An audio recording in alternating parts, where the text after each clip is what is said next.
Assalamualaikum warahmatullahi wabarakatuh. Nama saya Putri Aniversari NPM 1951040392. Di sini saya akan menjelaskan materi tentang strategi bisnis di tengah pandemi COVID-19. Ada beberapa trik, tips, dan strategi yang harus dilakukan di tengah pandemi COVID-19. Nah, sebelumnya kita harus tahu dulu apa yang dimaksud dengan investasi dan strategi apa yang dilakukan. Pengertian investasi sendiri yaitu upaya penanaman modal untuk mendapatkan keuntungan di kemudian hari. Modal bisa berupa uang atau sumber daya yang lain. Dengan berinvestasi, orang berharap bisa mendapatkan manfaat di masa mendatang. Adapun manfaat investasi secara umum, yang pertama, bisa menjadi suatu potensi penghasilan jangka panjang. Yang kedua, melindungi kondisi finansial dari inflasi. Yang ketiga, bisa memberikan sebuah penghasilan yang sangat tetap.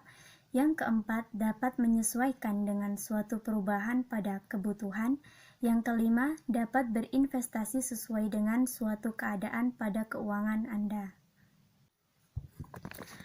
Nah, selanjutnya yaitu ada fungsi investasi. Yang pertama, fungsi investasi yaitu suatu pengeluaran untuk membeli suatu barang modal dan sebuah peralatan produksi yang bertujuan dan berfungsi untuk dapat mengganti dan juga menambah suatu barang-barang modal dan difungsikan untuk bisa memproduksi barang dan jasa di masa depan. Yang kedua, fungsi investasi yaitu suatu kurva yang menunjukkan sebuah hubungan antara tingkat investasi dan juga tingkat pendapatan nasional. Yang selanjutnya juga ada bentuk-bentuk investasi. Yang pertama ada investasi pada aktiva real, yaitu investasi yang dilakukan seseorang dalam bentuk kasat mata atau dapat dilihat secara fisik. Misalnya investasi emas, properti, tanah, logam mulia, dan lain-lain. Yang kedua yaitu ada investasi pada aktiva finansial, yaitu investasi yang dilakukan seseorang dalam bentuk surat-surat berharga, misalnya pada saham, deposito, dan lain sebagainya. Adapun jenis-jenis investasi yang umum dilakukan dalam dunia bisnis. Yang pertama ada deposito, yaitu penanaman suatu modal dalam bentuk simpanan uang kepada suatu perusahaan dengan jaminan investor akan menerima suatu keuntungan berupa bunga dalam jangka waktu yang sudah disepakati. Investasi dalam bentuk deposito ini dibedakan menjadi deposito berjangka dan sertifikat deposito. Yang kedua ada saham, yaitu bentuk lain dari aset perusahaan, umumnya dibuat dalam bentuk surat-surat berharga yang menunjukkan kepemilikan. Yang ketiga ada obligasi, yaitu umumnya dapat dilakukan pada bisnis yang menyediakan jasa pinjaman modal. Namun, cara ini lebih bisa beresiko karena jika peminjam modal bangkrut, maka ada kemungkinan utang tidak dibayar. Nah, selanjutnya yang keempat yaitu ada reksadana, yaitu tempat untuk menghimpun uang secara kolektif dan dana yang terkumpul tersebut akan dikelola oleh manajer. Untung rugi akan dibagi rata kepada seluruh investor, sehingga reksadana bisa juga disebut tempat berkumpulnya para investor. Yang kelima ada investasi properti, yaitu jenis investasi ini termasuk suatu investasi non-real karena bukan berupa uang namun berupa bangunan seperti rumah, gedung, atau apartemen. Bentuk investasi ini terbilang paling menguntungkan karena harga jual suatu properti jarang turun bahkan malah selalu naik. Nah, yang keenam ada emas, yaitu sama halnya dengan properti. Investasi suatu emas cenderung lebih menguntungkan daripada bentuk investasi yang real. Umumnya, emas yang dapat diinvestasikan berupa emas batangan. Kalau kita bicara tentang strategi, apalagi bisnis, itu terkait dengan adanya strategi analisis SWOT. Anda mungkin berpikir bahwa Anda sudah tahu semua yang perlu Anda lakukan untuk berhasil. Tetapi analisis SWOT akan memaksa Anda untuk melihat bisnis yang dimiliki dengan cara baru dan dari arah yang baru. Anda akan melihat kekuatan dan kelemahan bisnis dan mengatur cara agar bagaimana Anda dapat memanfaatkannya untuk memanfaatkan peluang dan ancaman yang ada di pasar Anda. Pengertian analisis SWOT sendiri yaitu metode analisis perencanaan strategi yang digunakan untuk memonitor dan mengevaluasi lingkungan perusahaan, baik lingkungan eksternal dan internal untuk suatu tujuan bisnis tertentu. Dan adapun unsur-unsur SWOT, yaitu yang pertama strength atau kekuatan. Anda harus mengenali dan memahami kekuatan terbesar dalam bisnis yang sedang dijalankan. Proses pengenalan dan pemahaman ini akan menghasilkan sejumlah bahan temuan yang diharapkan berpengaruh positif bagi kesuksesan perusahaan. Cara mengenali dan memahami kekuatan tersebut yaitu Anda bisa menyusun daftar sejumlah pertanyaan untuk mengidentifikasi, misalnya, apa sih kelebihan bisnis atau perusahaan Anda? Apa yang membuat bisnis atau perusahaan Anda lebih baik dari yang lain? Faktor apa saja yang telah berhasil meningkatkan angka penjualan selama ini? Dan yang terakhir, apa respon positif konsumen selama ini? Yang kedua yaitu ada weakness atau kelemahan. Setiap model bisnis pasti memiliki kelemahan. Meski tampak sempurna, celah-celah yang berpotensi menimbulkan kesalahan atau kerugian itu selalu ada. Cara mengidentifikasi kelemahan tersebut yaitu dengan mengajukan sejumlah pertanyaan. Misal, apa yang wajib ditingkatkan dalam bisnis perusahaan Anda? Apa saja yang harus dihindari selama menjalankan bisnis atau perusahaan, apa saja faktor penyebab kerugian penjualan, dan apa saja yang dilihat konsumen sebagai kelemahan. Dan yang ketiga itu ada opportunities atau peluang. Sebagai pemilik dan pengelola bisnis, segala macam peluang mesti dapat dipantau dan diambil demi perkembangan di masa datang. Dapat dianalisis melalui sejumlah pertanyaan. Yaitu apa yang sedang berkembang sebagai tren bisnis dan relevan dengan perusahaan Anda. Yang selanjutnya yaitu peluang jenis apa yang selama ini Anda lihat sebagai pelaku bisnis. Yang keempat yaitu threats atau ancaman. Semua jenis bisnis selalu menghadapi beragam ancaman.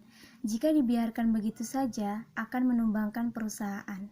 Hal ini dapat dianalisis melalui sejumlah pertanyaan, misal, kendala dan masalah apa saja yang sedang dihadapi perusahaan, apa saja solusi yang dilakukan demi menuntaskan setiap kendala dan masalah itu, apakah ada faktor kebijakan dari pemerintah atau konteks lokal yang mempengaruhi timbulnya ancaman itu. Dan yang terakhir yaitu apakah ada kondisi atau konteks eksternal yang berpengaruh hingga menyebabkan ancaman tersebut.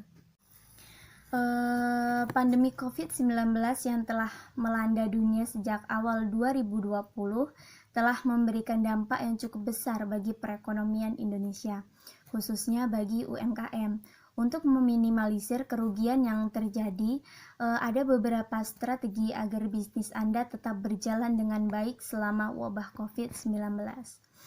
Yang pertama yaitu periksa kondisi keuangan. Tidak ada yang bisa memastikan kapan wabah COVID-19 ini akan berakhir. Lakukan pemeriksaan mendalam terhadap kondisi keuangan bisnis Anda. Hal yang perlu Anda pastikan terlebih dahulu adalah posisi likuiditas bisnis Anda. Likuiditas yaitu sejumlah dana atau aset likuid yang dapat dengan cepat Anda gunakan untuk membayar kewajiban jangka pendek termasuk untuk keperluan dalam keadaan darurat.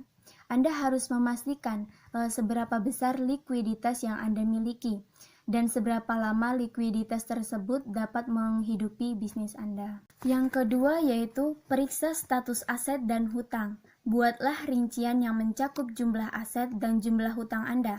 Kemudian kurangi jumlah aset dan jumlah hutang Anda. Dengan begitu, Anda dapat memproyeksikan keberlangsungan usaha Anda. Perlu diingat bahwa salah satu dukungan pemerintah untuk UMKM saat ini adalah program restrukturisasi pinjaman untuk membantu meringankan dampak wabah COVID-19 terhadap bisnis Anda. Hal ini dapat menjadi solusi apabila kondisi keuangan bisnis mengalami gangguan signifikansi. Nah, yang ketiga yaitu buatlah bisnis plan baru. Sebagai pelaku usaha, Anda harus selalu dapat mengantisipasi dan beradaptasi terhadap perubahan atau resiko yang mungkin terjadi pada bisnis Anda. Buatlah bisnis plan baru yang memuat strategi pemasaran, strategi distribusi, strategi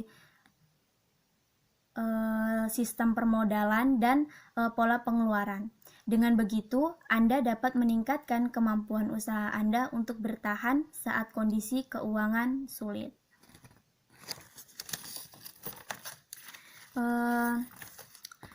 Anda dapat mencoba menerapkan strategi digital marketing untuk menghemat budget promosi dan strategi distribusi untuk memperluas jangkauan bisnis Anda.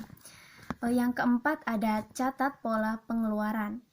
Pengeluaran sendiri terbagi menjadi 4 pos, yaitu primer berkaitan dengan biaya operasional, kewajiban berkaitan dengan upah atau gaji pekerja, sekunder, dan investasi. Tandai beberapa pengeluaran sekunder dan alihkan pengalokasian pengeluaran tersebut untuk modal tambahan atau investasi. Dan yang kelima yaitu lakukan manajemen resiko. Guna merumuskan strategi untuk menghadapi potensi kerugian yang mungkin terjadi akibat resiko bisnis. Pertama-tama, Anda harus menganalisa resiko apa saja yang mungkin terjadi pada bisnis Anda. Adapun beberapa strategi manajemen resiko antara lain menanggung sendiri kerugian yang mungkin disebabkan oleh sebuah resiko, menghindari resiko, mengurangi potensi resiko, dan yang terakhir adalah mengalihkan pengelolaan resiko dan kerugian yang mungkin timbul kepada pihak kedua.